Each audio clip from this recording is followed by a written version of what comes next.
आजच आदर्श live news चॅनलला subscribe करा आणि बेल आयकॉन अवश्य दाबा। खारघर येथील स्वप्नपूर्ती सोसायटीमध्ये 77वा प्रजासत्ताक दिन उत्साहात साजरा करण्यात आला। नवनिर्वाचित नगरसेवक तुषार पाटील व माजी PSI संदीप यादव यांच्या हस्ते ध्वजारोहण करण्यात आले। यावेळी सोसायटीतील रहिवासी, महिला, बालवर्ग, पदाधिकारी मोठ्या संख्येने उपस्थित होते। यावेळी आलेल्या सर्व मान्यवरांनी प्रजासत्ताक दिनाचे महत्त्व सांगितले। या संदर्भात आदर्श लाईव्ह टीमने घेतला आहे सविस्तर रिपोर्ट। नमस्कार। स्वप्नपूर्तीच्या सर्व रहिवाशांना या 2026च्या प्रजासत्ताक दिनाच्या हार्दिक शुभेच्छा। हा आपला राष्ट्रीय कार्यक्रम आहे, तर सर्वांना मनापासून शुभेच्छा। आपले नगरसेवक तुषार पाटील साहेब आपल्या या कार्यक्रमाला लाभले, त्यांचे धन्यवाद, खूप खूप धन्यवाद।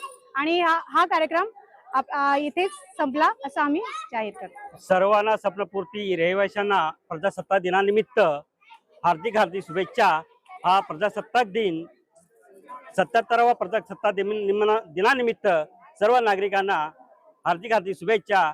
आज जो संविधानाच्या अंगी अनुसार जो आपला प्रजासत्ताक दिन आपण साजरा करत असतो आणि त्या अंगी जे उद्देशिका जी बनवली आहे, जे संविधान आपण बनवलेलं आहे, त्या संविधानाच्या आणीनुसार अनुषंगाने हा पूर्ण भारत देश हा चालत असतो।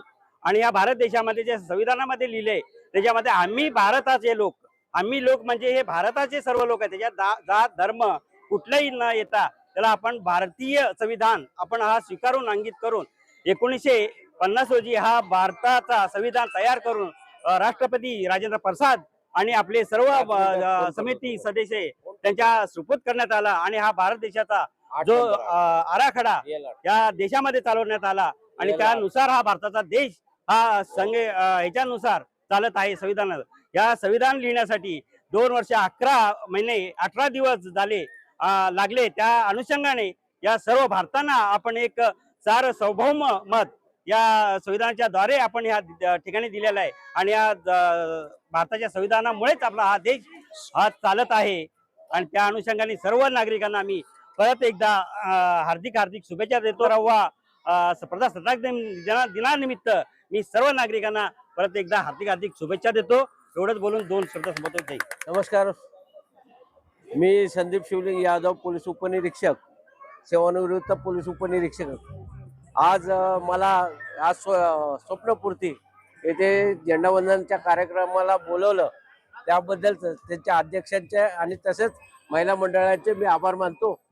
असेच कार्यक्रम करत राहा आणि सोसायटीत जास्तीत जास्त आपले कार्यक्रम होतील आणि एकोपा राहील याचा विचार करून सगळ्यांनी वेगवेगळे कार्यक्रम हाती राहावा। आज नगरसेवक आलेले आहेत, त्यांच्याकडनं आपण आपल्या सोसायटीसाठी काय होईल त्याची आपण एक त्यांच्याकडनं कार्य पूर्ण करून घ्यायचं आहे।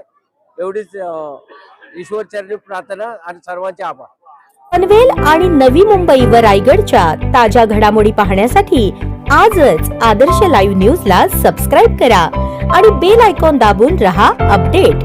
न्यूज व लाईव्ह साठी संपर्क करा 9619 880095 आणि 9653 119523।